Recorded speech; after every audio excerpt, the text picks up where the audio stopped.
Oh, Gerrard slipped and get the bars in here.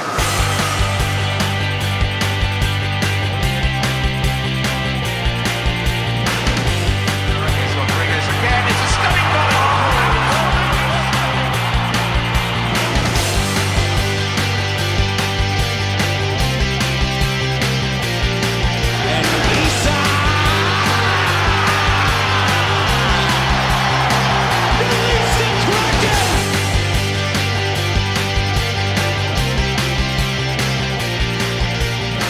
As a long-time listener of the podcast, I've grown to get used to the inaccurate stats and such, but listening to this on my paper round this morning is a fantastic way to wake up. Although, as a Southampton supporter, I feel betrayed having Pompey fan Proudy on the show. Apart from that, keep up the good work, boys. From Nick on iTunes. Welcome back to ForTheFans show. That was our review of the week. Did you like that, boys? Was that good? Yeah, does review of the week not get a theme tune? Da-doom-doom. There you are. Listeners, hello. Welcome back to ForTheFans show. I'm joined this week by two men. Keno will hopefully be with us back next week, so that gives it away. First of all, it's Work the Space. It's Jack. Hi. Hello. Yeah, football's getting a bit weird now, isn't it? We've got games on Wednesdays, games on Mondays, 2 games tomorrow. It's annoying. I don't like it. Yeah, you've had a busy week this week. You've changed your @ on Twitter. I have, yeah, that was the highlight of my week. It's now @Work the Space. I mean, it's about 3 years overdue, but, I mean, it's something to celebrate, right? You've got it now. And we're also joined by Cup-winning Christopher Proud. Can I mention that on the podcast, or is that a spoiler for your series? Well, no, I didn't. I don't know if we've recorded it. That's you posted a picture. You posted a picture. Yeah, I posted a picture. I mean, there's a spoiler. So yeah, you've won a cup final as a goalkeeper, and it wasn't in China. Yeah, I know. And I saw my team win the league, so... it's been a good time for you, has it? Yeah. It's not a League 2 podcast, though. Well, do you want to mention Pompey's success quickly? Yeah, go on then. Oh, yeah, we won the league. We were top for 10 minutes. Cheers, Paddy. That's enough. We were top for 10 minutes all season. We won the league. That is outrageous. I've never seen the league title like that. That is outrageous. Right, just before we come to the feature this week, I've got myself an email, boys, as ever. The Gaming Perfectionist, thank you for sending this in. Hi, guys, love the show. I've been listening ever since I saw Ben's channel through the Software Story and haven't missed a week since. I have no problems with the original trio, but Proudy's feature has an error that I just can't shake off. It says Proudy. This is aimed at you here. Of course, he offered an extra point to those who could number the times a certain club were relegated, but when Derby were named, Proudy didn't ask the question, meaning he believed they'd been relegated once. This is simply not true, as Derby were originally relegated back in 2002, then returning to the Premier League in 2007, only to have the worst points total in the competition's history. Shout out to Callum's Villa, who fought hard to get this record for themselves. That's all. Good luck to Chris for making a factually correct feature this week.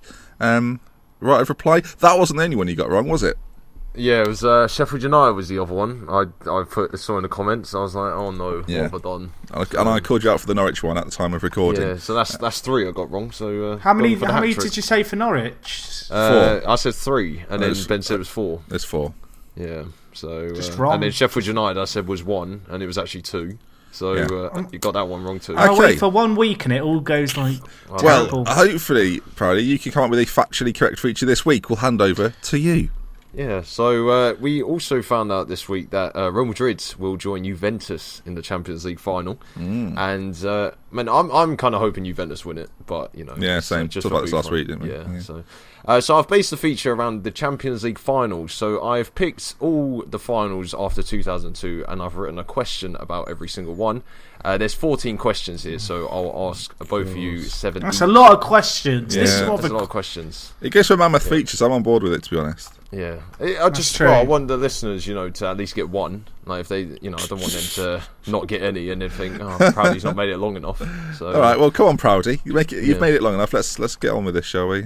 Yeah, and but I've got a tiebreaker in there as well. Good. That's fine. It's 7-7. Extra added questions, right? Okay. Let's have it then, Proudo. Let's see what we've got. Okay. Well, Jack, you weren't here for the feature last week, so I'll let you go first. I wasn't. Oh, that's incredibly kind of you. Thank you. No problem. So I'm gonna see which question. I'll give you an easy one to start then. Okay. Actually, is it easy? I don't know. In 2005, in the famous final... Sorry. Is there a chance to steal in all of this? Huh? Is there a chance to steal? Yeah. Good. I will listen to Jack's question. Yeah. Well, I've heard 2005, and I now feel more confident. But... Okay. Well, we'll see. We'll see by the end of the question. In the famous final, known as the Miracle of Istanbul, can you name the one Liverpool player who missed his penalty in the shootout? Oh God. Oh, that's a great question. I'm trying to think who might have taken a penalty. I'm trying to remember the Liverpool team. Do we need to put some pressure on? You know it, don't you? Yeah. When you look, I'm trying to think of that Liverpool team. When you look back at it, it was just an awful team to win the Champions League. Yeah, it wasn't good. I'm trying. So, players who played in that game. Is there a time limit? Yeah, I'd say 30 seconds. You can't go through 30 the whole team. seconds? I mean, 30 seconds. you could be here all right. day. Who came on? Who played that game? Gerrard? Who came on? Haman, Smisa, and Cisse came on. Okay. That's kind of you you are. to give me that. Not a problem. I was a bit older, so my memory is a bit better. Yeah, that's true. I mean, I Little bit was only 12 at the time, so You got 15 seconds. I mean, this is too long. I'll go with Smitsa. For some reason, his name rings a bell, and I don't know why. Can I steal, please? That's the wrong answer, Ben. What have you got? He scored. It was John Arisa, Proudy. That is correct. Thank you. John Arisa was the player that missed the penalty in the shootout, and that was the only penalty Liverpool missed as well. So. I mean, the you've got questions things can't quite all easy. be that hard, can they? I assume That you was and easy. Ben are both here That was a doddle, as Proudy. Liverpool fans. Yeah, well, we'll see. We'll see. That was a doddle. Next. Okay, down for now for Ben. Yeah. So 2010 saw Jose Mourinho win the Champions League for the second time with a different club after winning it in 2004 with Porto. He did. But can you name the Inter Milan player who won his second Champions League title in a row, but with a different side? Oh, that's okay. So this is 2010. Just so we're clear. 2010, yep. So 09 was Barcelona. So I wonder if I know this. So it was an Inter Milan player that had come from Barcelona in 2010. Oh, there aren't many. Eto'o. That is correct. Oh! Eto'o. I'm on fire. I actually knew that one. That's really Give me the annoying. point. That's easy to say that once I've answered it. Yeah. Samuel Give me another Eto'o go. was moved to Inter Milan. I think Ibra moved the other way, didn't he? Yeah. Ibra And, moved the other well, way. no. Amazingly, if I remember correctly, they sold Eto'o and got Zlatan on a free. I think something like that. Yeah. Yeah, it was like unbelievable, really. But yeah, Eto'o. So good answer. Good answer. So Thank you. Jack, it is an easier one for you. Thank you. Thank He you. I needs it. appreciate that. Which player scored the winner versus Dortmund in the 2013 final? 2013 final. He said that was an easy one. So that was Bayern v Dortmund. That's Could be. I was at Wembley. Because that was at Wembley. Yeah, that's why I'm thinking along here. Did we ask this question recently? I think it might have been scorers. Like you were asking about scorers. Yeah. 'Cause I think I remember this. No, There wasn't I think many questions on I this think one. it's between two people. Well, there was two scorers. Yeah. Well, yeah, exactly. I think it was between Robben or Muller, but Which one? it might be neither of them. I'm going to go with Robben. For some reason, I feel like I think that's right, irritatingly. It is correct. Arjen Robben scored the winner in the 89th minute. I think the to other win one was Bayern Munich Mandzukic. Champions- I don't know if you got it Mandzukic there. also scored, Yeah, and Gundogan scored for. I was sat thinking like who were attackers one, because obviously this was Ibra not Ibra. What am I talking about? Lewandowski played this game. I'm thinking of lanky forwards. I'm sure we had that question recently, but I'm not here to criticise your feature. Yeah, that's fine. That's fine. Okay. For that then, Ben, in 2004, when Porto and Monaco met in the Champions League final, God. the French side had two of the competition's top goal scorers. Can you name either one of them? What, in the Monaco side? Yep. One of them is one of them you should. Oh my god! In the Monaco side. Yep.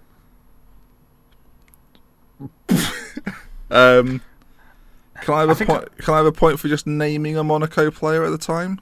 No. Actually, One of them it's a used to play for Liverpool, I think. yeah. Okay. Well, I wasn't going to say it, but you've convinced me there. Morientes. Yeah, it is Morientes. No, I why did I say that? Who was the? Oh my word! I didn't know who. Like, okay, who else was the other one? Dado Perso. It's not a real footballer. Yeah, no, he scored a hat trick why did I against say that? Deportivo in the group stage when they won 8-3, which was, I think, the record score at the time until Dortmund Legia Warsaw became 8-4. I will say that I only knew one player that played for them. Actually, I think Evra played for them as well. But I only one like goal scorer, and then when Jack said he's played for Liverpool, I was like, Yeah. oh, okay, thanks Did very much. Adebayor play in that team as well? Benched though, maybe. Maybe. I don't. Was that the think year he after? Bonds. Did he sign after they got? See, I was thinking Adebayor might be the first one, then Morientes pops into my head. I don't but- remember. Okay, Jack. After that, in the 2008 Champions League final, Manchester United and Chelsea went to extra time in a game which ultimately went to a penalty shootout. However, can you name the player who was sent off in extra time? What year was this? Sorry. 2008. See, I remember where I was when I watched this game, and I was on a French exchange, and the French family I was staying with wanted Manchester United to win, and I wanted Chelsea to win, and I remember who it was who got sent off because it was a Chelsea player, and it was Didier Drogba. That is correct. I would not have known that. I only remember that game specifically because I was in France at the time. It's I a would weird not have one. got it. Yeah, I think he slapped Vidic and got sent off for that. I believe that's Did he? what caused it. Yeah, I think that's what caused it. That's gone from my memory. The most memorable thing about that was the penalty shootout, wasn't it? That Ronaldo and Terry both slipped up on, if I'm not mistaken. Maybe that was different penalty shootouts. Anyway, hopefully that's not the next question. No. But, Ben, the 2011 Champions League final between Manchester United and Barcelona saw Wayne Rooney equalise for United in the first half. Can you name the player who assisted him? That's harsh. Okay, I can remember the goal, edge of the area, wasn't it? Yep. Okay, so who would have played in this sort of game? I'll go with Park Ji-sung. Jack. No! Have you got an answer? Can you just refresh me? I actually missed the start of the question. So, the 2011 Champions League final between Manchester United and Barcelona saw Wayne Rooney equalise for United in the first half. Can you name the player who assisted him? Ben's got this wrong, so you can steal. Was it Giggs? It was Giggs. No, indeed. was it? Ryan Giggs. Oh, I went for the wrong Set up Wayne Rooney to make it 1-1 in the final. Oh, flip. Yeah, Park Ji-sung did play in the final. That was one of my most, not just because United lost it, but it was one of my most favourite finals, that one. It was a good final. It was a Yeah, great final. I enjoyed that There one. are some that I feel like with Champions League finals, there's some that you just like remember where you were. I guess that's the same with like any football match. You just know where you were and you can remember it just so clearly. Okay. I will say the reason I remember it is it's the same night I had a PE that evening. So yeah, I've ruined the mood a little bit there. But yeah, that's why I remember it. Anyway, go on. All right, Jack. Sergio Ramos equalised for Real Madrid in the 2014 Champions League final, and then Gareth Bale and Cristiano Ronaldo scored in extra time. But which other Real Madrid player also scored in extra time in what was a 4-1 victory? Hang on, was this me or is this Jack? It's Jack. Me. It's against 'Cause, Atletico. yeah. Oh, yes. Sorry, so who were the goal scorers who you named? So I've named Ramos, Ronaldo, and Bale, and I need one more player. Benzema, maybe? I don't have a clue. Who else would have been in that team? Di Maria? What, 2 years? 14 was this? 2014. 14 final. Don't have a clue. I'll go with Benzema because I genuinely have no idea. That is incorrect. Ben, have you got an so answer you're to steal? So you named This Ramos, is recent. Bale, and Ronaldo. Yep. Godin scored for Atletico, didn't he? I don't know if that's written down. You don't get a point for that. No, I don't. I should get off point for that. I'm thinking this team. So it would have been Casillas, Carvajal would have played, Varane would have. Marcelo would have played. Modric was there then, wasn't he? They got. I think Di Maria. You said Di Maria, didn't you? But he's Yeah, insane, Di Maria, isn't it? Benzema. Benzema played. It's not Benzema and Bale, Ramos. So it's between probably Di Maria, Modric, Ronaldo. Marcelo, Isco. Well, no, Ronaldo already scored. I missed that one. I'll go Marcelo. Why not? It's different, innit? Modric doesn't That is score the very correct often. answer. Is it? Marcelo, Oh, I've stolen one. Yeah, I've got when this, you Jack. said- I when you don't, said I don't Marcelo, deserve you're that, like- Jack. Yeah. When you said Marcelo and you were like, "Oh, I'm not sure," I was like, "Oh, no one's probably going to get this," and then you got Was for it? and you got it. Yeah, Oh, Bold. That's a good answer. I like it. no, good. Yeah. good answer. No, I would have gone with Marcelo. The thing is, right, I'm questioning what I've said there, and I've still got it right. So let's carry on. Okay, it's I think Ben. I'm trying Oh, to see yes. how many points you got here. You got 4, so I think. Wow, pull that Oh yeah, back. no, you're doing well. I think it's 4-3. Yeah, 4-3 at the moment. So, If in doubt, I'm just going to say Marcelo again. See if it's right. 2003, the final between Milan and Juventus. Jesus. Can you name the Milan striker who scored the winning penalty in the shootout? 2003. 2003. Like I can... Oh, my dear me. Milan striker, 2003. So it's... was Crespo there then? I don't even remember. So it would have been like Crespo, Shevchenko or Inzaghi. What's called the winning penalty? Scored the winning one. We'll go... Oh, it's definitely going to be one of those, isn't it? Oh, God. We'll go Inzaghi. Jack. Oh, no. What were the names Ben said? Oh, I'm not gonna repeat them. So. Oh, well, that's annoying. Did you say Shevchenko, Did you say Rui Costa? No, I didn't say Rui Costa, actually. I said Crespo and Shevchenko. Okay. Was Rivaldo there? Does he count as a striker? I don't know. Who would have taken a penalty? I mean, that doesn't help, really, because I was like 10 at the time. You know what? I'm going to say one of the ones you said just to annoy you, if it's right. Okay. What did you say again? I remember Shevchenko. I don't remember the other one. Crespo. I'll go Shevchenko because it's the one I remembered. I'm annoyed because that's probably right. It was Andrei Shevchenko. I'm furious. I only picked it because you said it. I'm furious. I wanted to say Rui Costa, but... No more thinking. He was in the team then, I reckon. I would say. Yeah, With like I think Seedorf, Rui Costa Paulo. was playing. Yeah, I think Inzaghi was playing, and who was the other player you said? That was pre-Kaka, wasn't it? Rivaldo was still around, I'm pretty sure. Yeah, Rivaldo, I think, was playing that final as well. It was pre-Kaka. So Rui Costa, I think Kaka replaced Rui Costa. That was like the thing that happened. Anyway, god damn it. Okay. Thank you for the point. Who's it now? Jack. It's Jack's. It's my go again. Yeah. Okay. How many questions we got left? This has been quite a long feature. Not like I'm playing it. Last week's feature. Last week's quite was long as well. record-breaking. So Yeah. So I think we got 5 more questions. Yeah, 5 more questions. Let's fire through them. Yeah. Okay. Jack. In 2007, Liverpool rematched AC Milan. They didn't do. They lost 2-1. Don't remind me. Can you name the Liverpool player who scored what was ultimately a consolation goal? I think I can. Dirk Kuyt. Yeah. That is Or correct. Hoyt. Is it Hoyt? Is that how you're meant to say Kuyt. it? And Dirk? No, it's Kuyt, I say yeah. Kuyt, but I feel like it's one of those that has a weird pronunciation. Dutch people, let us know. He played up Dirk front for us in that Kuyt game. It was a weird time. Bad times indeed. Okay, Ben. 2009 saw Barcelona take on Manchester United, and they defeated them by 2-0. Messi scored 2. Can you name Gerard Piqué's partner in the defence?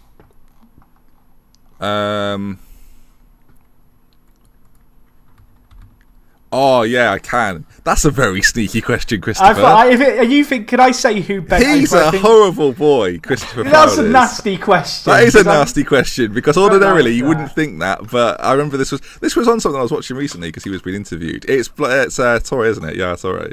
That is correct. You're a horrible boy. I knew that as well. That is was a a very horrible weird question. era. No, I was looking at the team and I saw Carlos Puyol was put right back. He was like taken out of centre back, and then Yaya Torre was put there instead. I thought that could be a good question to put in. So. I feel like I watched a documentary at some point. It's to do with like Yaya Toure like moving to England, and he was like talking about the fact obviously he played in that final. So when he signed for City, he was like I think he did wanting something to beat recently. them all. I saw something. If anyone saw, that's going to annoy me now. If anyone watched something recently where Yaya Toure talks about doing that recently, do tweet me. That's going to frustrate me. Yeah. Anyway. We've got 4 questions left. So Jack. That was a horrible little question. It was, wasn't it? I didn't like that. In 2006, Arsenal took on Barcelona in Paris, and after Sol Campbell had given Arsenal an unlikely lead, Samuel Eto'o scored the equaliser for Barcelona. Can you name the Barcelona player who then won the game for the Catalans? Yes. Please get it wrong. I don't know. I'm trying to think of it in my head. Pass, mate. So the Barcelona 2006. It's so random, by the way. You're not going to think of this, by the way. There's not It's a not chance like you'll Van think of this. Bommel, is it? No, you're never ever going to think of this. So it's not Van Bommel. He's He not said no to that one, right. Proudy. He's Yeah, not going I to think know. of it, is he? I know, he won't. This is so random. I'm going to left field then. Giovinco Van Bronckhorst. Why No, not? it was wrong. It was Ben, More Giovanni. random. Yeah. What It is can't be your more answer? random than that. It is. I surely. don't remember his first name, but it's Belletti scored. That is correct. would Giuliano never- Belletti. I don't even know what scored position he the plays. Did- I just remember a defender, I think. But yeah, Did Van Bronckhorst play in that game? I feel like it was Van I Bronckhorst. think so. winner. Could have. It's a long time ago. It shouldn't be. It should. It's like 11 years ago though. That's horrible. That's when I was at school. Yeah, Henrik Larsson like came this on. feat. How Henrik did Larsson you know came on that? because Henrik Larsson came on, changed the game Jack, changed the game. It was a It good did. final, dramatic final, because Lehman went off after like 20 minutes. It was I great. actually forgot that Belletti existed. Yeah. You didn't. I don't know why I knew that straight away. Okay. I'm salty now. It's Ben's go, isn't it? Oh, Yeah. yes. Okay. Bring it. Which one shall I give you? I'll give you this one. Bring it. In the 2002 Champions League final, can you name the Brazilian defender that scored Bayer Leverkusen's only goal in a 2-1 defeat of Real Madrid? I know they had Lucio, so I'm just going to say Lucio. That is correct. Lucio is the correct answer. Look at that. That is So, speed. Zidane and Raul scored for Real Madrid as well. So, They also, but Leverkusen played like a 5-4, like maybe not that season after against Liverpool, and Lucio scored like the winner or something in that game. That's the only reason I remember. Was that like when they had Ballack still? God, I'm so yeah, old. they had Ballack. Got no Yeah, idea. they had Ballack then. Who else did they have that I can remember? What, in 2002? Yeah, there was that striker that Bierhoff? Neuville. Yeah, Bierhoff was there, I think. Was he there? I don't Neuville know. or something like that. Yeah, so Oliver Neuville. yeah, Neuville. Yeah. He was up front. That Yeah, was I remember. Baby Berbatov played for. Yeah, I was about to say Leverkusen in like that they era. play for them. What a throwback. That's a long time ago now. Okay, Jack. In 2012, Bayern Munich lost to Chelsea on Why penalties. does he get the ones that Wait, this no, year? right, like, pretty much? hold on. Lost to Chelsea on penalties at their own ground. Can you name the Chelsea player who missed the first penalty in the shootout? The first why I penalty. That's why I asked. I mean, that is a forgettable name. I've got no idea. Jack, I'm not going to get the point, mate. Who played to Chelsea 2012? What stadium was this in? I'm trying to like go to my mind palace and remember who might have taken. Wasn't it at Bayern? It was at Bayern's ground. Jack, I'm going to say now, mate. I'm going to guess Frank Lampard, whatever you say. I remember Lampard scoring. Okay. But that's why I've told thrown it you away, that. isn't it? In which case, Jack, I'm not going to say Lampard then. I'm just sat with my head in my hand trying to think now. See, Jack has to get this right, and if he doesn't, and Ben God. gets it right, Ben wins the feature. Ryan Bertram played in that game, Jack. Might be him. Lampard definitely scored. I remember Drogba scoring as well. Who else played in this? Basigwa played in this match, Jack. Petr Cech. Mikel. Was it John Terry? No, well, it can't. He didn't play because he missed He missed a few years earlier. No, that was the classic one where he came on with his kit. Oh yeah. He could have played. Was it Fernando Torres, Jack? I'll give you Or five more Michael seconds, Essien? 'cause we could be here for a while. I go Florent Malouda. I don't have a clue. Florent Malouda's a great guess, by the way. It's a great guess, but it's not the right answer. Oh, bloody hell, I know Ben. about 15 names there. Oh, no, see, Jack said he remembers. I'll go Salomon Kalou. It was actually Juan Mata. Oh, Juan Mata dear missed me. the penalty. Missed the first penalty for Chelsea until they ended up winning. I think Olic and Schweinsteiger missed the Bayern. And they This feature's almost as long as Question of Sport. Yeah, I like to make them like thorough. Should we just end the podcast now? There's Yeah. no need for real football. Just do a quiz every week. Yeah, we could do. Read out some I've been emails. trying to do that for 8 years. 8 So years, 2 Ben, years. to win Hi. the feature, Come on then. Right. yeah, and you were moaning about how Jack was From getting all the current 1988. Oh, you're now Here going we to go. get Atletico v Real Madrid, aren't Last you? year. Last year. Okay. Which Barcelona midfielder scored the first goal of the 2015 Champions League final, where the Catalan side ended up winning 3-1 on the night? Sorry. What sort of question? Sorry. What? Which Barcelona midfielder scored the first goal of the 2015 Champions League final, where the Catalan 2015? side I ended don't up... want to Sorry. put the pressure on you. I think I know this. Yeah. I remember it. Oh, bloody hell. This is recent, isn't it? Shit a brick. Sorry, listeners. Morata scored for Juve, didn't he? And Suarez scored. Oh, my God. 2015. I'm trying to picture the goals. Suarez scored. This was a really nice team goal. What? It was worked into the box. Okay, but it wasn't. That wasn't. Suarez didn't score first. Iniesta assist, if I remember Oh, correctly. shut up. I don't know. Probably, do you know if that's right or not? All right, let's go I through did- I it. didn't Sorry, think it listeners. is. We have to go. Yeah. This is important. So if I get this wrong, Jack can win. Jack can tie it. And Oh, okay. Oh, there's barely any pressure on this then. So it's Stegen in goal, Alves, Piqué, Mascherano, Alba, Rakitic, Busquets, Iniesta, Messi, Suarez, Neymar. Right. Okay. That's step one, everyone. Did Pedro not play in this game? No, he moved, didn't he? Alves, no, he didn't. He moved the season. I think Pedro's still there. Yeah. No Xavi. I apologise for the throw length of the doubt in speech. your I've just mind. seen. You said Iniesta assisted it. He did. Messi didn't score in that game. So it's Neymar or it's not Busquets, is it? It's Neymar or Rakitic. Oh, bloody hell. Alright, we'll go Neymar. He did score it. Probably mentioned his name earlier. So it was Jack. Neymar. No, What? it wasn't Neymar. What? Neymar scored later on in that game, if I remember. It was the other guy you mentioned, it was Rakitic. Oh, Sorry, pigs mate. off! I'm walking Ivan out the Rakitic. feature. I don't want to Ivan play anymore. Rakitic scored the first goal. I mean, do the tiebreak on your own. It was a really sweaty goal from America. Like, passed into the 6-yard box by Iniesta See, across. the thing is, I did give it away a little bit by saying which Barcelona midfielder. And Oh like, my Neymar's a god, I've striker. said Neymar. Yeah. Oh, So- I've walked away. I've sat back down. What has just happened in the feature? Wasn't that this Xavi's could be a last half an hour game? feature. No, he was gone. Xavi was. Yeah. Was he gone? Xavi. No, that was his last game, wasn't it? Until he On the moved? bench, maybe. Oh, he came on. He took the captain's he came armband on. off Iniesta. Yeah. Oh no! Yeah. Why do I remember it all now? It's too late know. for this. I know. So we got the tiebreaker at least. Is this So like at least that is this wasn't- like fingers first, or is it closest to like answer? Yeah, the first one shout out the answer. This is half Can we the shout dialogue out feature. unlimited answers? Or... Should we upload the feature as a separate bit? No, I think if one person shouts out an answer is wrong, the other person has a chance to say it. If they get it wrong, then we go back again. So this is all about speed then. It's all about speed. Yeah. Okay. Jesus wept. 2016 saw Atletico lose on penalties to Real bollocks. Madrid. Which Atletico defender missed the penalty? Juan Fran. Fuck! Give me I the knew point. it, I was waiting. I Give was me being the respectful. Then wins the feature this Yes! week. I was being respectful. No I'm respect. waiting for the question to be answered. It was first in. You said it, Jack. You said first in, and I was like, okay. Yeah. we'll do it that I way. apologise to the listeners because I've just bashed my desk So really loudly. I've shouted annoying. one front very loudly. Yeah. Yes. And that's the end of the feature. So Yes! I think that was longer than last week's one. I am the think, Chelsea. I am hanging on to the lead Yeah. of the feature.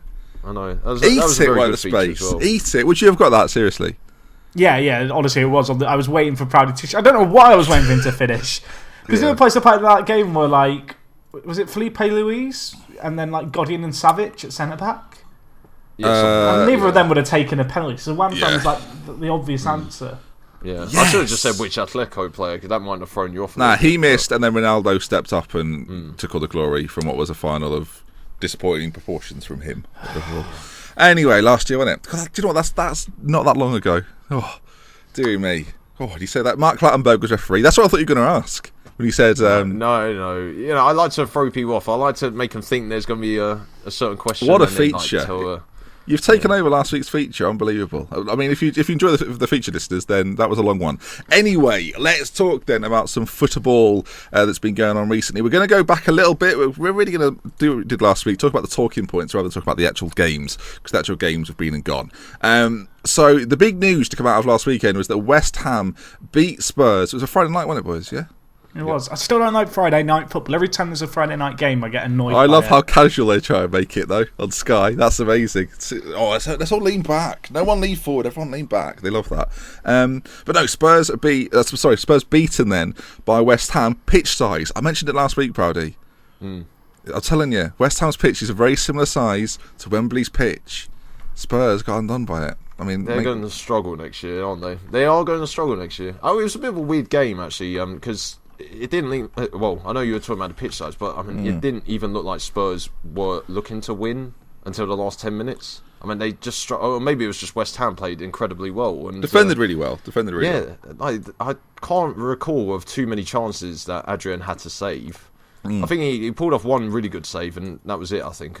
But other than that, I mean, Kane was pretty much quiet all game. I don't think he got anywhere near the ball.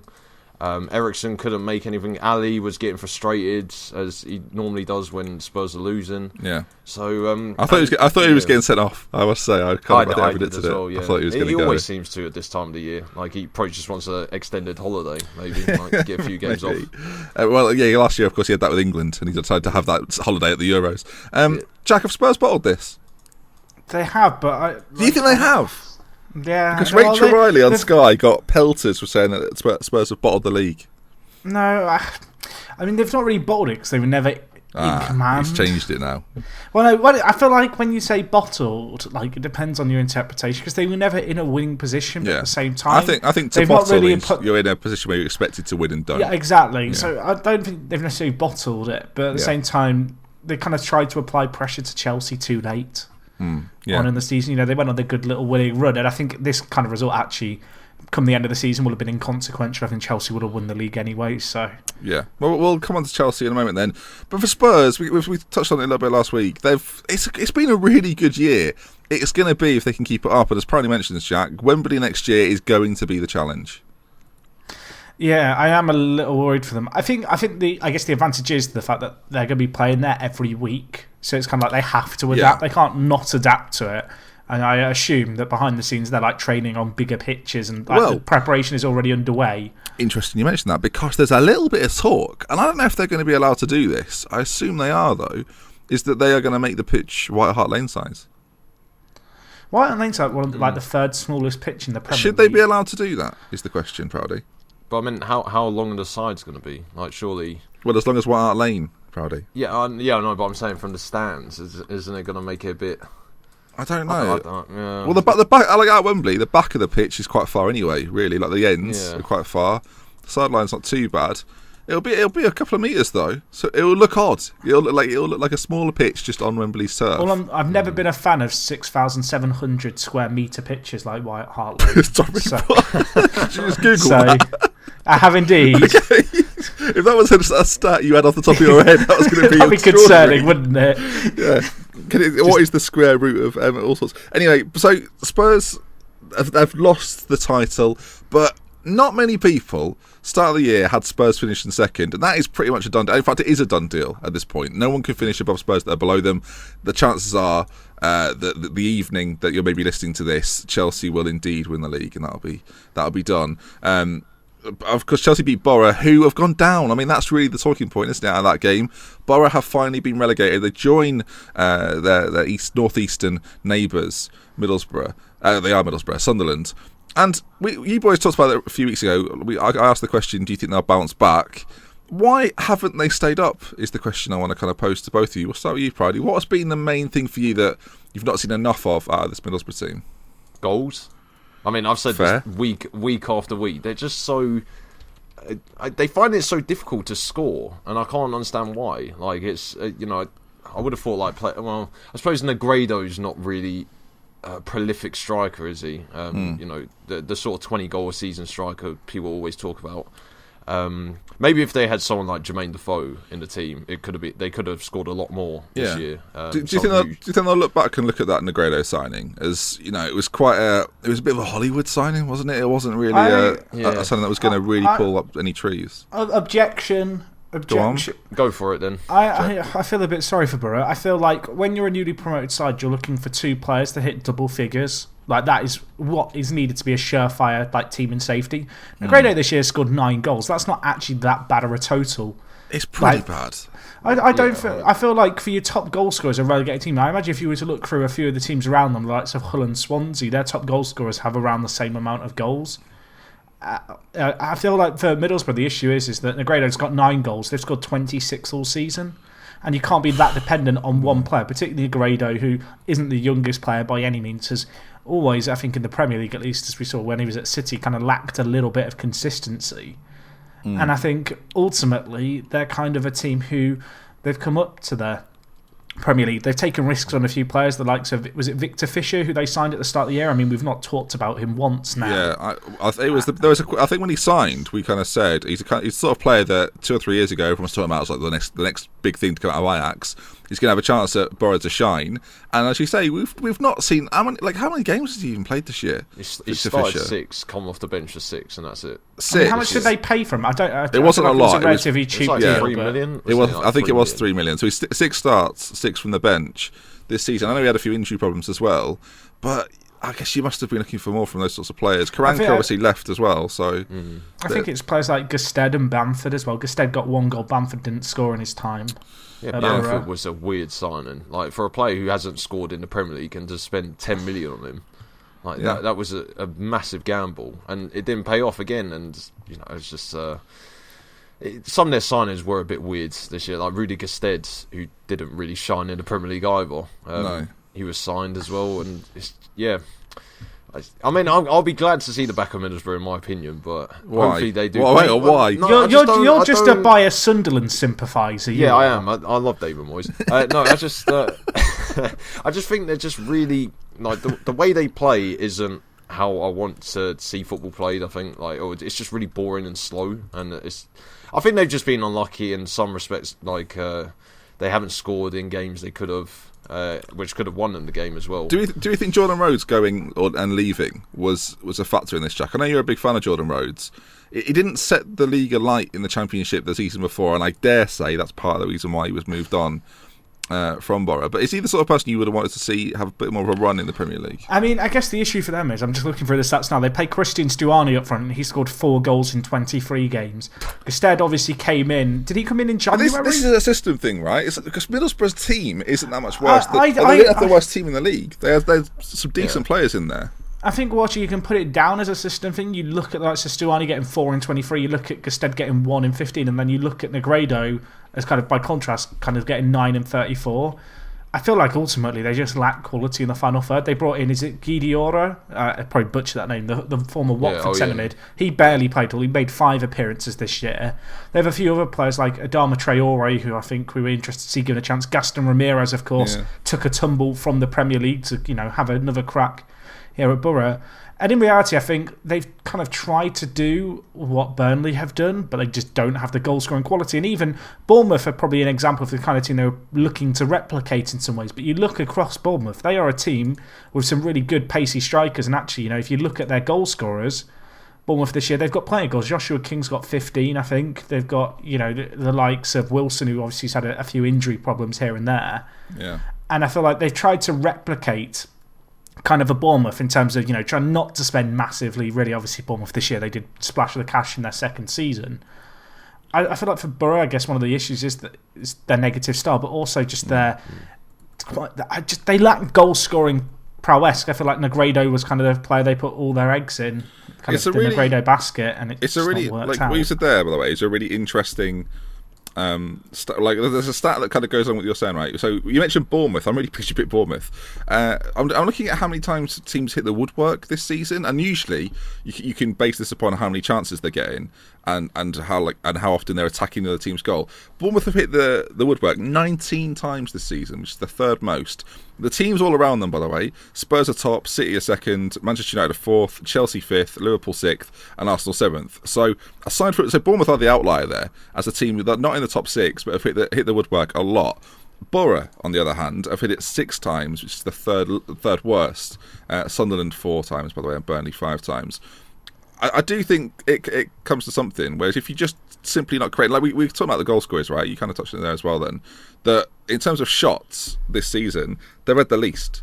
328 shots this year, which, to give you some context, again, we'll look at Bournemouth. Bournemouth have had 424, so over 100 more shots than Middlesbrough so far this season. Same amount of games, 100 more shots. And as I say, that's even like 40 less than Sunderland. So whatever it was at Middlesbrough, stylistically, it must have been a case where it was just too late to change. Yeah. Possibly. I think they did try to change it, but I feel like in the Premier League, particularly when you're a team like Borough, you kind of have the option of, do we play really defensive turtle and try and hit the teams once the break, or do we go gung-ho and 5 times out of 6 we just end up getting stuffed? Yeah. But I don't know, I feel like at the halfway point. The problem for Borough actually is that teams for a long time weren't very good. So Borough were always just outside the relegation zone. You look at the table every week and go, oh yeah, no, Middlesbrough having an okay season. I mean, they're Mark Viduka and Xavi. Let's just remember that. And they got to UEFA Cup final. They weren't that bad. What do you mean? Borough.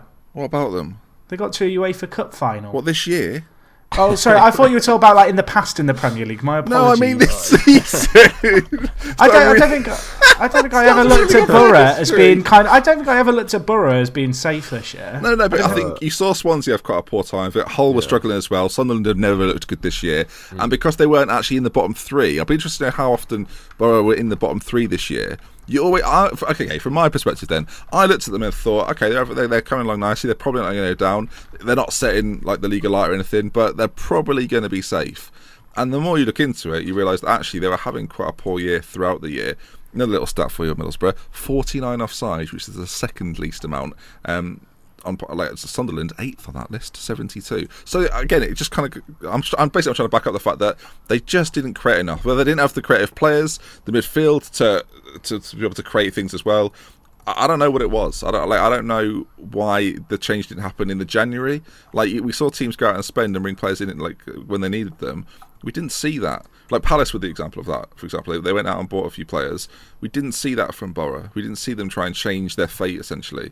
Like, there was a pattern emerging that they weren't scoring, and Franco obviously left his job, or was sacked from his job. So there was clearly there should have been more alarm bells for me. I wonder. Okay. What I'm going to ask this is, if you're a Middlesbrough fan, leave in the comment section of the YouTube video or tweet us at ForTheFans Show why you think Middlesbrough went down. Obviously you've probably seen a lot more of them than we have. I'm really interested to see what you think in regards to Borough. And speaking of the teams down the bottom, boys, Sunderland have won a game. It doesn't matter, but they've won a game. Woo! They're going to win every game now, aren't they? That's how this works. They play Arsenal next as well. They play Arsenal soon. They've got Swansea coming up, actually. We'll talk about that a little bit later on. But they've got Arsenal as well on the Tuesday. The big news, really, though, is they've beaten Hull, and Marco Silva's home record of, 15 years without losing a home game? Something ridiculous. Has finally been broken, boys. Are we sad to see that record go? I couldn't give a stuff about the record. I've got to be honest, not emotionally attached to Marco Silva's unbeaten record that stretches back to when he was in Greece. If he was a Middlesbrough player from the early 2000s, you would have been on board emotionally. So, I mean, it's getting very interesting down the bottom, boys. Swansea won their game against Everton. Obviously, Llorente got the goal in that one. But, I mean, Hull now, 34 points. Swansea, 35. Crystal Palace, 38. If Sunderland get anything against Swansea and Hull beat Palace, that is, coming up at the weekend, that is an interesting set of fixtures. I mean, the ideal scenario here is that Swansea draw and Hull win. Because then we'll have a team on 36, one on 37 and one on 38 going into the end of the season. And let's be honest, we all like it when going into the last day. There's like three teams battling for one spot and you're kind of watching it live. And there's not going to be too much excitement, I hope, at the top of the table, because Liverpool will have top four wrapped up before then. But it'd be nice to have some drama at the bottom, I feel like. Yeah, I'd like there to be no top of the table drama coming into the season, ideally. The teams now then, I mean, based on what we've seen from them in recent form, Hull are interesting. Hull look like they can win a game from nowhere, but at the same time, have just been beaten by Sunderland, who are apparently now proudly are playing without any pressure, which is a little bit strange. Yes, I think that's. It always seems to happen, doesn't it? Like, end of season comes, a team who have been battered pretty much all season suddenly decide to turn around their form. I think the thing with Sunderland as well, which I couldn't understand, is that they're playing a lot of their first team players when a lot of them will probably leave in the summer anyway, like Defoe. It's like, I don't know why Defoe's still shop playing. Window. Yeah, I know, but I mean, everyone's still going to buy Jermaine Defoe, aren't they? Like, it's not like he needs to be put in the shop window. I saw an article the other day where they said Manchester United should go in for Jermaine Defoe. I thought, can I just say on Defoe, I hate this Jermaine. We didn't talk He's about it last week. He's not been very good reason. This year. I said, right, and I'm not trying to big myself up, although I am a little bit. You remember at sort of the halfway stage of the season, January came around, and there was bids coming in from West Ham of like 6 million. I don't know if I necessarily said it on this show, actually. I think he'll end up at West Ham. But my point was, right, to like Sunderland, Jermaine Defoe at the time was probably worth around 15 million if he continued his goal scoring record. I'm going to bring it up so I can read it out to you. Since like the turn of the year, though, I think Jermaine Defoe has scored like 4 goals for Southampton. He scored at the weekend against Hull, like strangely enough. But before then, when I'll just count them here quickly: 1, 2, 3, 4, 5, 6, 7, 8, 9, 10, 11 games without a goal. Now, you can say that Sunderland are a poor team, but at the same time, right, they're only losing these games by 1 or 2. They weren't getting battered every single week, most weeks, and they drew a few of them as well. He just stopped scoring. That for me is why Sunderland went down. People can look at Moyes and say he's dour and he looks sad and whatnot. Jermaine Defoe didn't score in 11 games at the most crucial time of the year. It's all well and good getting these goals in the first half of the season, but if you need to gather momentum for the end of the season to stay up in a relegation dogfight, then you want more out of the man who's probably been paid the most in that entire team. So I feel like he's getting away with it a little bit, and like you mentioned there, Manchester United are linked with Jermaine Defoe because he was so prolific, wasn't he? He scored against Lithuania for England, though. Well, the thing is, right, people are going to look at it at the end of the season and go, Jermaine Defoe, good English striker, 15 goals, and forget that in the last 13 games he scored 2 Premier League goals. I feel like it's unreasonable to expect a player like Jermaine Defoe playing in a side like Sunderland to maintain his performance all year. I think it's actually down to the players to stand up, because you look at a team like Sunderland, you look at the players they've got other kind of attacking players in this team. They've got players like Barini, who hasn't stood up, Januzaj this year. They've got Duncan Watmore, who's played a fair few games from out wide. And it comes back to what Anichebe as well, fan favourite. And it comes back to what I said earlier, which I think was the sticking point for Borough, is the fact I think you need 2 players to get at least kind of double figures in the year. And I feel like if you're a team down the bottom, it's very rare that you expect, you know, a player, say, playing for a bottom 5 team to get 20 goals in a season. And ordinarily, a 15-goal tally across the entire season would be applauded. And I feel like it's a bit harsh to single out Jermaine Defoe as, you know, the whole reason that Sunderland went down, when many would argue that what he did in the first half of the season was miraculous given the circumstance of the club. All right, I'll put it this way. I just don't really rate Jermaine Defoe as highly as anyone else does. I get that he's like a natural goal scorer, but there's players that are 50 that could still be a natural goal scorer. I don't know if, like, if these teams that you're talking about are going to pick him up, right, his time as a starting striker, first choice striker in the Premier League, for me, is over. He's got quite a few penalties this year, remember, as well. Like, he's not this goal machine, go-getter kind of player. And if he was, he'd have scored more than 1 goal in his last 12 games, wherever it is. I just think when you look at the goal scorers ahead of him in the Premier League, Eden Hazard, Ibrahimovic, Dele Alli, Aguero, Costa, Sanchez, and I think Kane, he's Lukaku. taken 4 penalties this year, scored them all, and it masks what is actually quite an average season from Jermaine Defoe. I think it depends on the players around him, like, in my opinion, because if the players around him aren't creating chances for him to score, then all right. Well, I'll put it this way: in the last, I'll just pick the last 5 because that's they make the most sense. In the last 5 games, so for example, they lost 1-0 to Bournemouth. He had 8 shots in that game. 1 was on target. Before that, 3 shots. Before that, 3 shots. Before that, 5 shots. Before that, 6 shots. He's having chances. He's just not scored a single goal. I mean, are they just pop shots from range? I feel like that's what I'm thinking. They could be from anywhere. I don't have the stats. I'll look at it. I'll look it up and maybe talk about it next week. But to say he's not getting the chances, I'm reading to you there. What was that? Sort of 25 chances or 25 shots he's had in the last 6 games. Or 5 games, sorry. In fact, we'll change it a little bit more. He's had 30 shots in his last 6 games and scored 1 goal. Now, you mentioned Ibrahimovic, you mentioned Costa. I wonder if their records are as bad as that. Like, for the last 6 games. I think he's got away with being like, oh yeah, because he did so well at the start of the season. Great. Like, that's really helpful to David Moyes, isn't it? When he scored those sort of 10 goals at the start of the season. I just feel he needs to play with more creative players. You put him into a team. He's had 30 shots. Yeah, I know, but you got to have players who can put him into the positions where he will score from. They can't. As Jack was saying, it's no use like giving him the ball 30 yards out and he takes a shot from there. Sadly, I don't have the stats to see where the shots are from. I will look it up though, and I'll report back next week to see where these shots are from. But I should to add a bit of balance. Right? I totally understand that if he's not getting clear-cut chances, how's he going to be expected to score goals? Yeah. But for me, he's not done anywhere near enough, and he's kind of getting away with it because it's almost like he's taken the rest of the year off and gone, I've done my work at the start of the year, boys. It's not really on me now, so if you guys can all chip in, then that'd be great. I don't know, not really good enough. He can't be happy with his form. He can't be. Anyway, that was our Middlesbrough chat, everyone. Sorry, they've gone down. Of Jermaine Defoe's 8 shots, 5 of them were from 10 yards out or more in the game against Bournemouth. So they could have been 12 yards out. I mean, there were 3 of them which were 14-yard. Well, no, I'm guessing. I'll look it I'll send you. I've got an image. So I'll send you the image, and you can have a look. All right, I'll look at it send afterwards. the highlights, and I'll go through it, and then see where he took his shots from. I'll look at Stats Zone later on.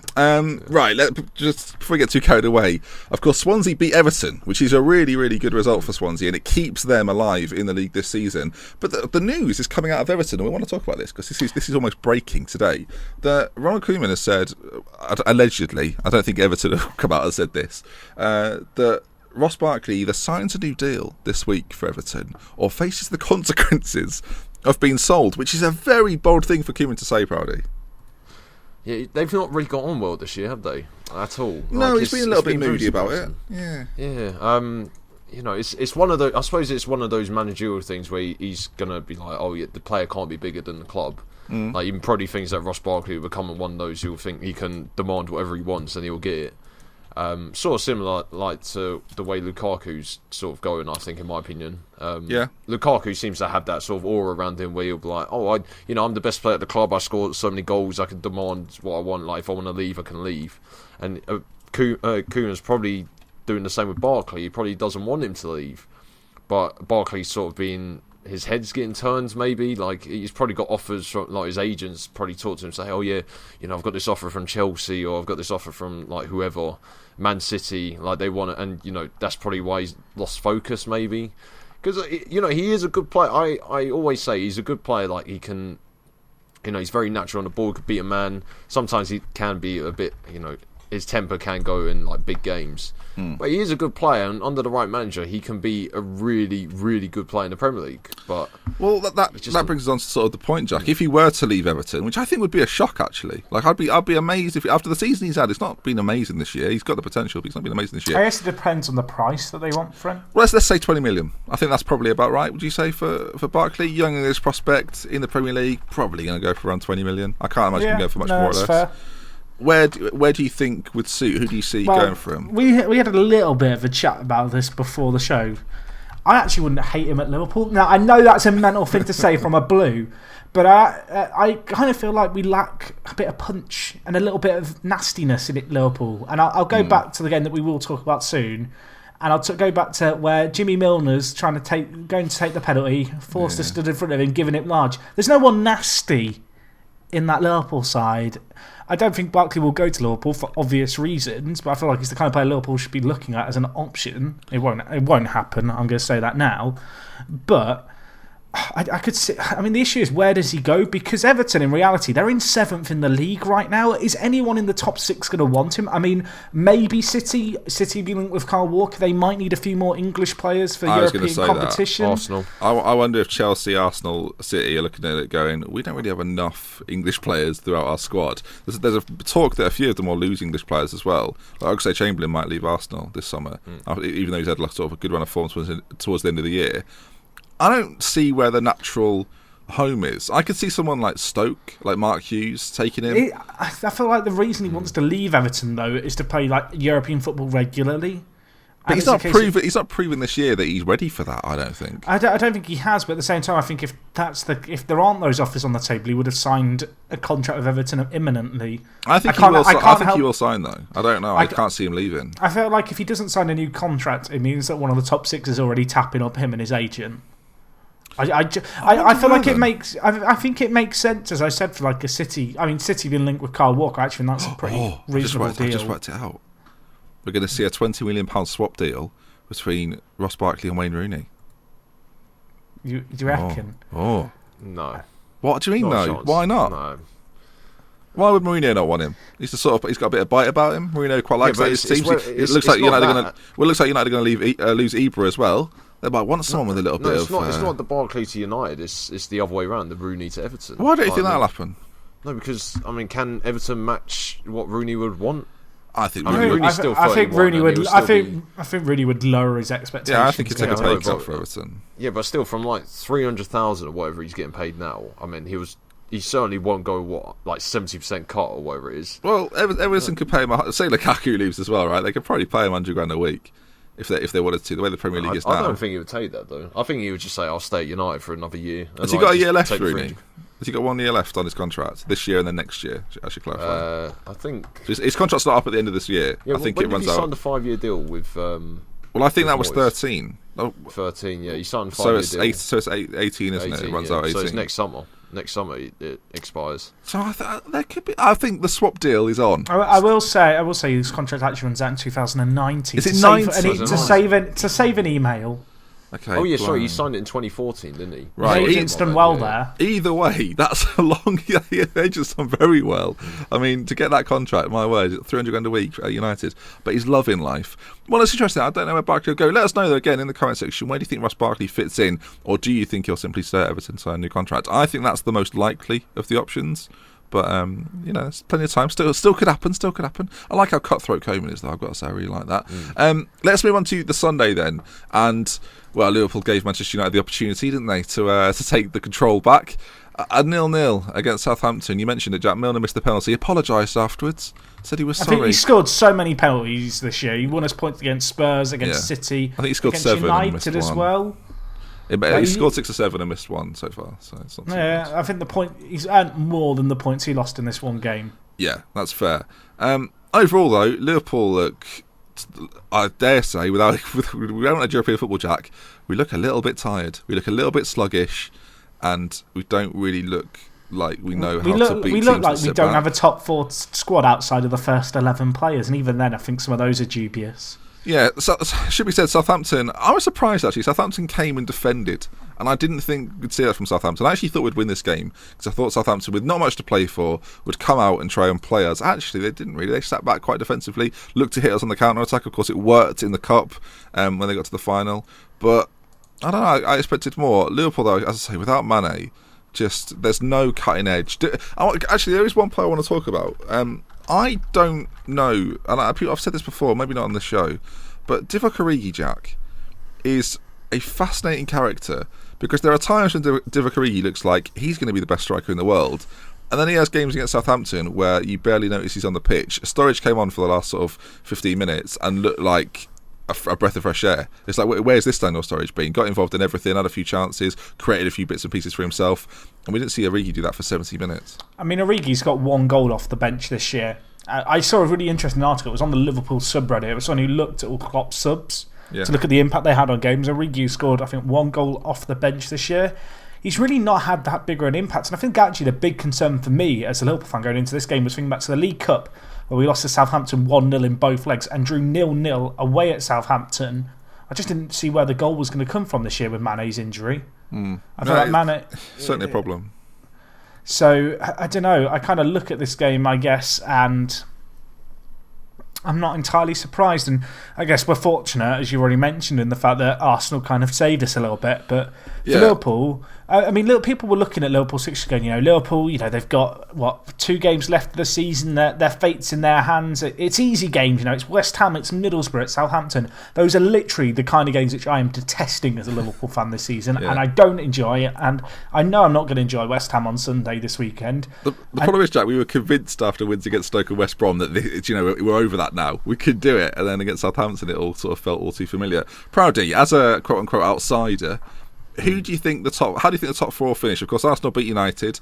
They've got to win all their games and hope Liverpool and either Manchester City or Manchester United mess up and they can leapfrog. They're now in a position where if they win, so if everyone wins all of their games, essentially, then it'll be Liverpool and Manchester City. If Liverpool, I have to use the word slip, and I hate it. If Liverpool slip up, then there's a chance for all these teams to leapfrog. Same with City, actually. If City would go on to lose their last 2, it could be all change. But how do you see the top 4 finishing? Chelsea, Spurs, and then what are you predicting?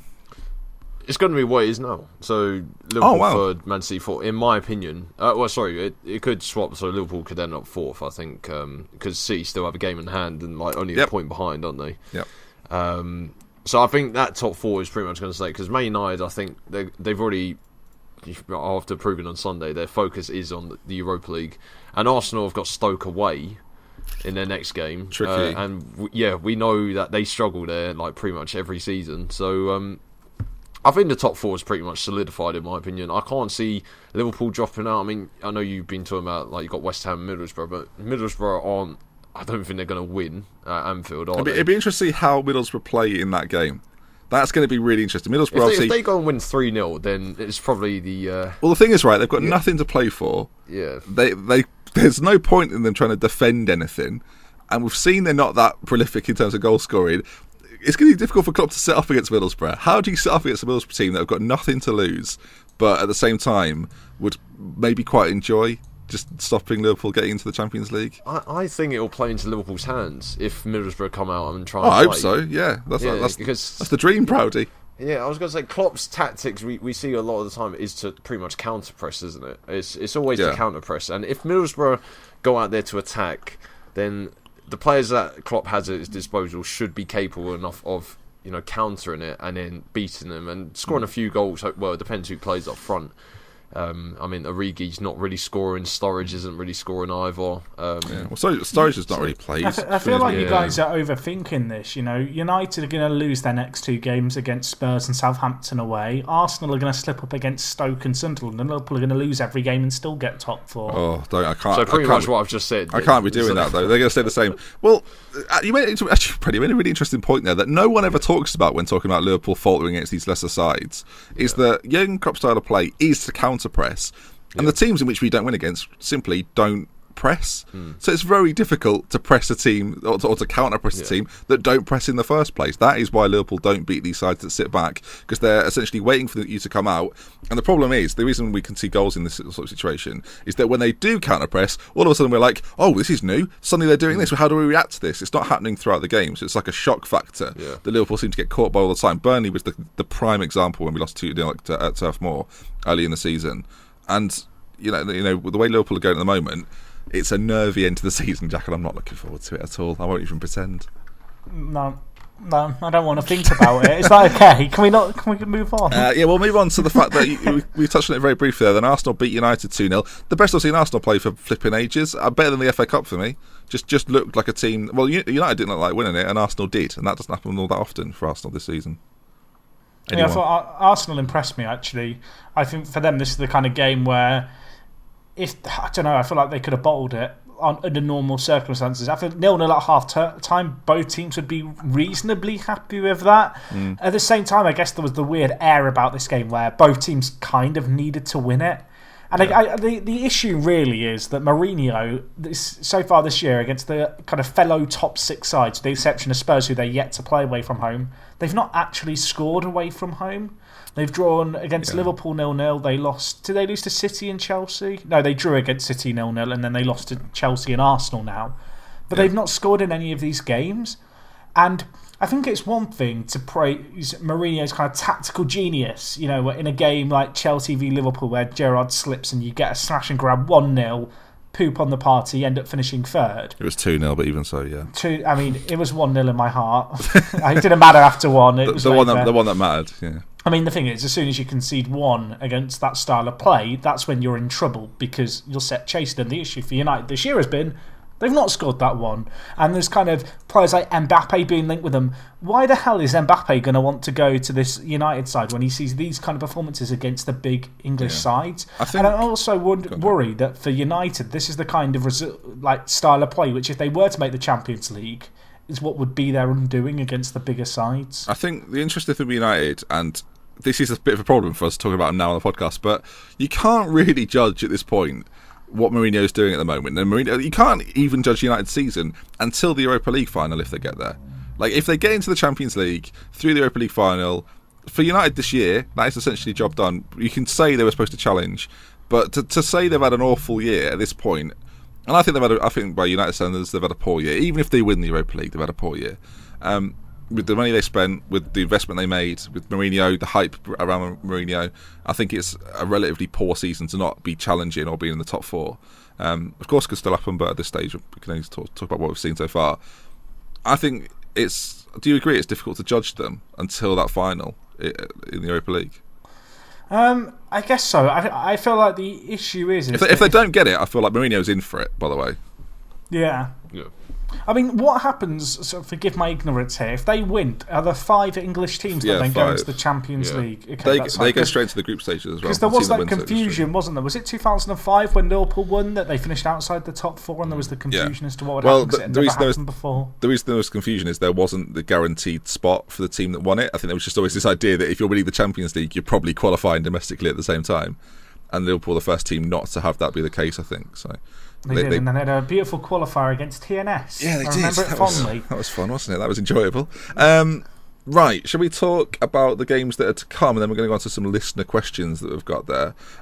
So, of course, by the time this comes out, it may well have happened for if you listen a little bit later on, but Chelsea play West Brom. That is a chance for them to win the league. I think, by and large, we kind of all expect that. Away at the Hawthorns, but I can see the photographs being taken post-game. I don't know what it is. Are we assuming Chelsea will probably clinch it on the Friday? I mean, they're going to.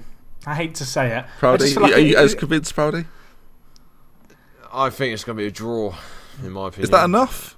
That's not enough, is it? No, the draw is not enough. No, it's just over the years, I know West Brom has always been a thorn in Chelsea's side, especially away from home. Like no matter the manager, I think there was 2 managers, wasn't it? AVB and Di Matteo, who were both sacked after losing to West Brom away. So what you're saying is that Conte might get sacked. He could do. He could be. I mean, if he doesn't win the league from this position, he might get sacked. Yeah, well, blimey. Yeah, so but no, I think they'll draw. Like, I know West Brom aren't really playing for anything. I think West Brom haven't won. Well, they haven't scored a goal. Other than the Burnley game, I don't think they scored other than the Arsenal game before that. So they just don't score enough, and they lost 4 in a row as well. But I think they'll just draw Chelsea. In my opinion, I think it'll be a 1-1. Chelsea will take the lead through Costa, then the pressure will build, and then Robson Kanu pops on the 90th minute and heads it in. It's possible. So anything's possible with West Brom. Can I just say, I feel bad for Chelsea because no matter what circumstances they win the league in this year, it's never going to be as glamorous as Leicester players getting drunk at Jamie Vardy's house. That's glamorous, my word. The WKDs are flowing that day. Okay, so we assume Chelsea will probably beat West Brom. Sunderland playing Swansea, Holloway at Palace. This is huge, gentlemen. So just to set the scene, as Jack pointed out earlier, if Hull beat Palace, if Hull beat Palace, they go a point behind them with 1 to play. If Swansea get anything against Sunderland, they cram themselves in the middle of all of this. Well, actually, they could even slip into the relegation zone with a draw. Really, they need to beat Sunderland. Sunderland, Middlesbrough, of course, down. So it becomes a 3. It's 1 of 3 at this point. Should be said, though, this is huge for Palace. If Palace beat Hull, then they're gone. Like, Palace are fine. Palace are away with it. And also, little factor in this, if Hull lose and Swansea win, Hull are down by the final day. So that again, that's job done. So basically, the teams that have to win, Swansea and Hull both have to win, otherwise they could be in all sorts of bother for the final game. I will say, for Palace, you've got United on the last day of the season. It's a challenge. I'm a little bit worried about that. I mean, Hull have got Spurs, who they're going to come second now. I hate to say it, so they'll probably be on the beach. And then West Brom v Swansea, I don't know what will happen in that game. Yeah, blimey. I think I am still worried for Palace. I'll be completely honest. It's not done, is it? It's not done for Palace at the moment. It's certainly not done. Okay, so they're the big. For me, they're the big games. Elsewhere, then of course Liverpool go away at West Ham, and they've got to win that. West Ham now fully safe after the weekend, so they're all right now. Spurs at home to United. Last game at White Hart Lane, as we sort of know it at the moment. Of course, it's going to be redone. Do we think Manchester United just aren't as bothered now then? And it's a funny game where both teams are kind of playing for nothing almost. It's a dangerous state of mind, isn't it? Well, Spurs might not be, actually. I'll tell you what, if Chelsea lose to West Brom, then that will give Spurs the idea of actually get a little bit closer to them. It's possible. I don't know. I think it probably still means more to Spurs than it would Manchester United at this point. I mean, we should probably stress that as we record this, United are playing Celta Vigo. They will be very shortly. Just so kicks off. If they now lose 2-0 at home, it kind of changes what we're saying here. That's very true, actually. Yeah, I didn't really think about that. But if United lose, then all of a sudden they've got to start putting out some performances at the end of the year and hope that things go right for them.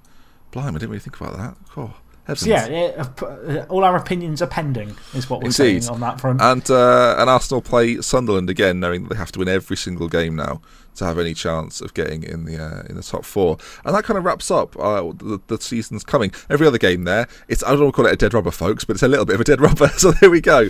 We've got some listener questions, boys. Would you like me to pose a few towards you? Go on. Let's go. We're going to go for the first one. I don't know if you've heard about this then, but Callum Mills asks, on the Pogba transfer investigation, do you think that football agents have too much of an impact on transfer dealings? Have you heard this story, or would you like me to quickly explain it? I have, but it was leaked, wasn't it, mysteriously on the same day that FIFA dismissed all their ethics chiefs. Yeah, his name was in my brain and it's just gone. What's Mourinho's agent called? Same agent as Pogba, Zlatan and Mkhitaryan. Is it Ranello? Is it Ranello? Is that how you say something like that. It's a Mediterranean sounding name with an R. Name. Hang on, let me look it up. I'll just type in Pogba agent. But yeah, I will say, I hate to be... Raiola, Mino Raiola, that's right. I hate to put on the tin foil hat, but I don't think it's a coincidence this was leaked on the same day that the ethics chiefs have been dismissed at FIFA, and I actually think that it's a bit of a distraction. So can we talk about the ethics chiefs being dismissed at FIFA instead to counter... No, because this is mad. This is mental, Jack, so we're going to talk about it. Raiola, you're right, Paddy, that's his name. Apparently then, from the Pogba deal, he made £41 million from that transfer. I should be a football agent. 41 million just from making one player go to someone else. Yeah, be mine, Jack. Get me up at Man United or China. China, you're both be swimming in it. You literally can't play in China as a goalkeeper. No. We're gonna. Yeah, no. All I have to do is live there for 3 years. Yeah, 3 years. We're gonna sort some documentation out. He's gonna be like the Karate Kid. He's gonna be training to become a goalkeeper. It's gonna be fine. Why was the Karate Kid just in China? For that one with Will Smith's son. Do we know? I never watched it, so I wouldn't know. It's just. Oh no, I haven't seen it either. Obviously, I'm just referencing like Beijing. I think they're really wax off. Okay, so are we not that bothered? We just agree it's extortionate. Is that what we're going with this? I think it's mad. I feel like agents have had a little bit too much of a say in football, but at should the there be a same cap? Time, Should there be a cap? I feel like it's so difficult to enforce. There's so many loopholes that they need to close at the moment. I guess the cap would be an agent can only receive 5% of the transfer fee. Like that would be it for me. There's your cap. They can like so for these big old agents can get 5%. So what's 5% of 40 million? Proudy, you're good at maths. 10% is 2 what? million. Is 4 million. So 2 million. Do you know what? I'll be alright with that. Weirdly, I live in a world where I'm going. That's fine. It's 5%. Just say across the world. FIFA just say agents can only receive 5% of any transfer dealings. That's the way it's got to be. Because it's ridiculous. The clubs are being mugged off, in my opinion. Should we go for another question? Go on. Go on. James Smith, Desi Nev, friend of the show, Desi Nev, said, how long do you think it'll be before some English teams will be able to regularly be challenging Real, Barca, Bayern, Juve, etc.? Do you think Chelsea will do it next year? Or do they need investment? I guess I'll start with them because they're probably going to win the league. I think actually Chelsea... I'll say, Desi Nev, they weren't convinced by Chelsea there. I'll say that much. I think for Chelsea, it's not necessarily about investing in it. It's more about evolving Europe kind of stylistically and getting a style that works in kind of European football. I think it's quite interesting. You look at Chelsea, obviously they've not had European football this year. They were pretty poor last year in it. And I feel like this team's changed a bit. Conte's come in. I feel like Chelsea can get to the knockout stages and get maybe to the quarterfinals. I feel like until we see Conte kind of going up against one of these big European sides, it's kind of difficult to, in a hypothetical situation, kind of guess how Chelsea might play. I guess really. Yeah. We're going to see. We may well see. I should say. Klopp back in the Champions League has always done pretty well with Dortmund when being in knockout competitions. Guardiola's going to be back there with City again if things go their way. And will Pochettino try this year in the Champions League? I mean, you'd hope so. Given our Liverpool performing against the big teams, we're just going to win it next year. I'm going to call that would be the most Liverpool thing ever. By the way, we'll finish 9th at the same time, but it'll be the most Liverpool thing ever. Right, favourite semi-obscure footballers you like and reasons. This is AC. He did question Villa and Portsmouth fans because they probably know more of them than me and Jack. Mine are just from Football Manager. But Mark Viduka. Semi-obscure. I think Lee Trundle we were sort of touting not that long ago. Is there a player that we won't have, like most listeners won't have heard of, that you've just got a soft spot for? I guess is the question. Jack, have you got one? I think actually there's quite. D'Alessandro. helped Pompey stay up in that season, 2008. He was Actually gone for a former Pompey player. 2005-06. Sorry, I got the wrong year. But he did propel them. He joined in January on loan, if I remember correctly. He's now playing back in Argentina. Had a few various spells. I quite like him. Yeah. Just like the name, really. Trying to think of something, actually. Just anyone Proudy will do. I mean, Marvin Sordell is your favourite obscure player, really. I like that West Ham striker from a few years ago, Di Michele. Do you remember him from like 2008? I think you've made someone up who was a I do know regen. who he is. He played up front with like Colton Cole, but I really liked him because he was like quite small and he was really tricky. But then he left like the season after. I really liked him for some reason. What's his name? I do know who you want about. I can't find it. Di Michele. Was it Di Michele? Is that you said? Yeah. Di Michele, yeah. West Ham had some really weird players. I will say Florence Simona Pongol for me. Still playing somewhere. Good, yeah. So one of your retro ones, I'll just say Andy Tannoy because no one will have heard me say that before. Bruno Cheyrou. Oh, I liked him. Classic. I probably have more. I just can't think of them right now. You could pretty much name any Liverpool player except Gerrard and Alonso, who won the Champions League in 2005. Salif Dow. Just it'll do. Okay, a few more questions. There's some great questions here that I don't think we've got time to answer. I will say though, Ben Carney, your question of if you took over your respective clubs, who would be your first? What would be your first 5 changes? Great question, but I don't think we've got time to answer it right now. Most overrated player in the Premier League. Not a question we've answered too much this season. Who do you look at in the Premier League and go, you get way too much credit? Mine's Jermaine Defoe. It is. Mine is Jermaine Defoe. Sunderland fans won't like this, I've no doubt, but mine is Jermaine Defoe. And the Herrera. Really, but United fans love him. Yeah, I can see why they love him, but then at the same time, I'm just thinking he's not that great. Like, there were a lot of talk about him being better than Kante this year. I was like, nah, no chance. I mean, that's the reason why Kante's won Player of the Year and Herrera hasn't won anything except the the League Cup? I forgot what it's called now. EFL Cup. EFL Cup, yeah. I think it keeps changing its name like every year. So, Jack, have you got a most overrated player in the league? I'm sat thinking through. I might say Liverpool player. Go on. Oh, I want to say a name, but I don't think I can bear myself to say Coutinho? it. No, it's going to be Emre Can, actually. Yeah. Is that he's harsh? got that bicycle kick. I mean, no, that's the problem I've got. I'm not sure he's overrated. I think he's overappreciated by Liverpool fans. Yeah, that's fair. I would say he's overappreciated. It's not really overrated because I don't think anyone rates him as a top player. I think top player Ozil would actually be mine. Thank you, Sir Alex. Okay. How do we think Brighton will do in the Premier League next year? Of course, they secured their promotion, and they ruined it for themselves a little bit because Newcastle won the Championship.